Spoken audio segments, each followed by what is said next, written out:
अभी हम जब अंदर आ रहे थे तो सभी लोग तारीफ कर रहे थे कि आपने वजन कम किया है, आपने कुछ जादू किया है, आपने वजन कम कर लिया है अपना।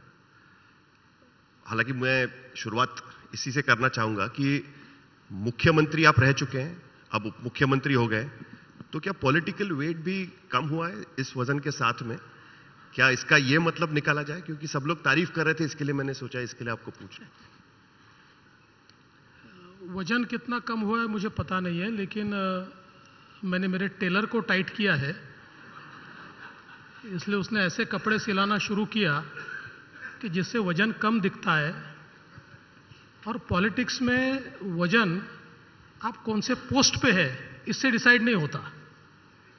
आपका जो वजन होता है पॉलिटिक्स में, वो आप क्या हो उसके आधार पर डिसाइड होता है। इसलिए महाराष्ट्र में किसी को भी पूछ लीजिए तो आपको पता चल जाएगा वजन कम हुआ या ज्यादा हुआ। नहीं, क्योंकि आपका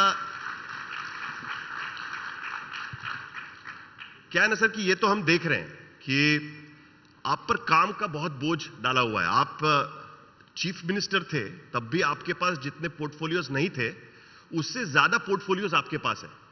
और किसी भी स्टेट में दो सबसे बड़े पोर्टफोलियो होते हैं, फाइनेंस और होम। ये तो आपके पास है ही। इसके अलावा पावर, उसके साथ में हाउसिंग, प्रोटोकॉल वगैरह, वो सब तो बात की बात है।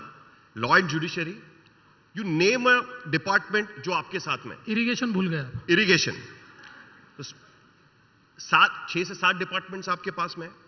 तो मैं कभी कभी सोचता हूं कि सारा काम आपसे कराया जा रहा है, लेकिन आपको पद नहीं दिया गया।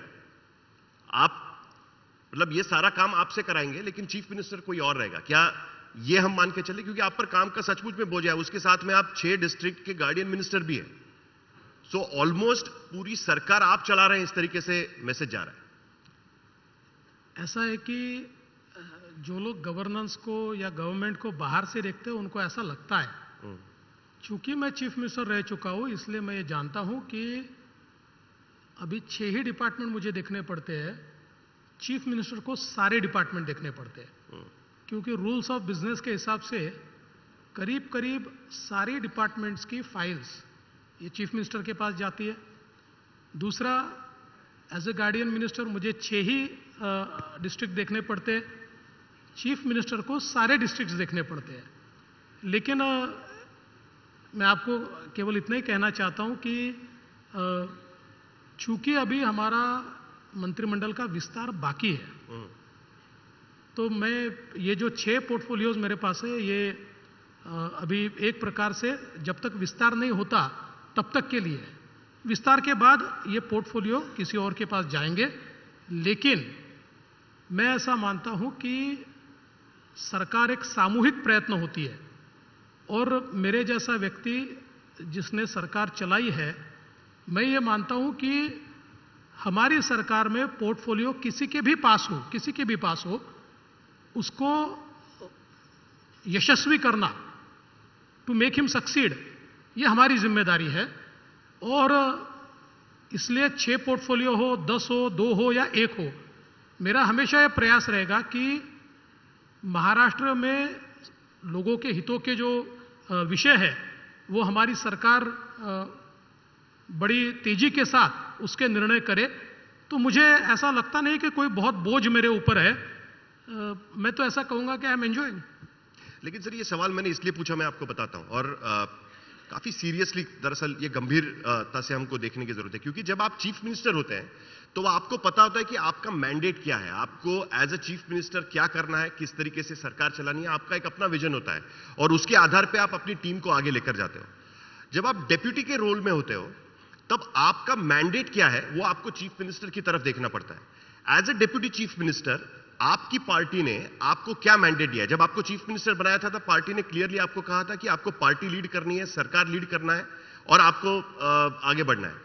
अब as a deputy chief minister, क्योंकि वो पूरा एपिसोड मुझे याद है कि जिसमें आपकी तो इच्छा थी कि आपको सरकार में नहीं जाना है, तो सबसे पहले तो मैं ये जानना चाहूंगा कि आपको सरकार में जाना क्यों नहीं था? इतनी सारी मशक्कत करने के बाद आप सरकार में जाना नहीं चाह रहे थे। क्या आपको चीफ मिनिस्टरशिप नहीं मिल रही थी, इसके लिए आप सरकार में नहीं जाना चाह रहे थे? ये कारण मान सकते हैं? देखिए, ऐसा था कि नॉर्मली चीफ मिनिस्टर रहने के बाद आप किसी दूसरे पद पर सरकार में जाए तो एक प्रकार से आपकी इमेज ये होती है कि आप पावर ग्रीडी हो, आप पावर हंग्री हो। तो मेरा मूल विषय इतना ही था कि हमने सत्ता का परिवर्तन किया है तो कोई कुर्सी चाहिए इसलिए नहीं किया। महाराष्ट्र के जो हालात थे, जो 2-2.5 साल में महाराष्ट्र में जिस प्रकार की घटनाएं हुई, उन सारी घटनाओं के मद्देनजर हम लोगों ने यह परिवर्तन किया था। और इसलिए मैं ये नहीं चाहता था कि कोई ये कहे कि केवल सत्ता के लिए परिवर्तन हुआ है, ग्रिड के लिए हुआ है। और इसलिए मैंने एक बड़ा कॉन्शियस निर्णय उस समय लिया था कि मैं सत्ता के बाहर रहूंगा।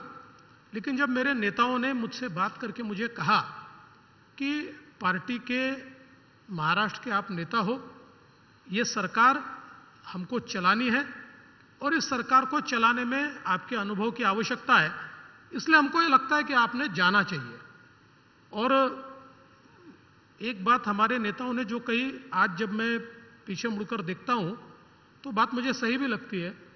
उन्होंने ये कहा कि सरकार बाहर रहकर चलाई नहीं जा सकती और एक्स्ट्रा कॉन्स्टिट्यूशनल अथॉरिटी ये सरकार चलाए तो सरकार ठीक चलती भी नहीं है। और इसलिए उन्होंने मुझे कहा कि आपको अंदर रहना चाहिए। और मेरा मैंडेट आपने जो पूछा, मेरा एक ही मैंडेट है। देखिए, हम सब लोग, चाहे वो हमारे मुख्यमंत्री जी हो या हम लोग हो, हम सब लोग मिलकर एक विकसित भारत का जो विजन प्रधानमंत्री जी ने देखा है, वो विजन महाराष्ट्र के बिना पूरा नहीं हो सकता। अगर भारत को 5 ट्रिलियन इकोनॉमी बनना है तो जब महाराष्ट्र 1 ट्रिलियन बनेगा तभी भारत 5 ट्रिलियन इकोनॉमी बनेगा।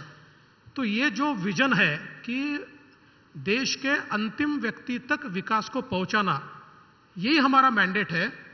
और मेरा एक्स्ट्रा मैंडेट ये है कि हमारे जो मुख्यमंत्री जी है वो अच्छा काम कर रहे हैं और वो यशस्वी हो, इसलिए उनको पूरे तरीके से मदद करना, उनके पीछे खड़ा रहना। मैं पूरी ताकत के साथ हमारे मुख्यमंत्री जी के पीछे खड़ा हूं। उनकी लीडरशिप में हम सब लोग मिलकर महाराष्ट्र को फिर एक बार देश का नंबर 1 राज्य बनाकर रहेंगे।